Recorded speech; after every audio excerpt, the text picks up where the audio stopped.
Bideo honetan ikasiko dugu nola trazatu beste lerro batekiko elkarzuta, jakina elkarzut hori pasa behar duen puntua.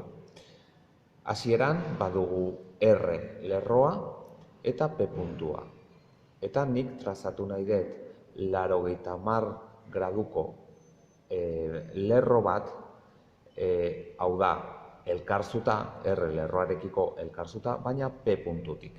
80 graduko angelua trazatzeko erabiliko ditugu eskuaira eta kartaboiak. Beti bezala, hasten gea oinarrizko posizioan, eskuaira horizontalki, bere hipotenusa, edo hasierako norabidean kokatua, eta ezkerretan edo eskuinaldean jartzen dugu kartaboia.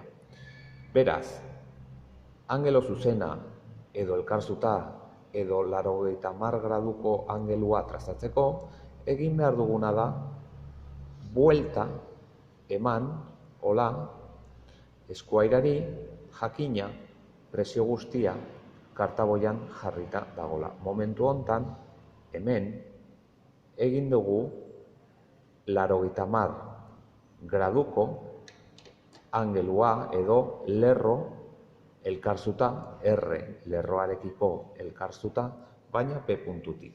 Momentu honetan hartzen dut emaitza emateko arkatza, presio guztia egiten dut eskuairan, eta ja trazatzen dut angelo zuzena edo elkarzuta edo 80 graduko angelua. Eta angelu hori dela esateko egiten dugu ikur hori. Eskerrik asko, edozein galdera, galdetu lasai.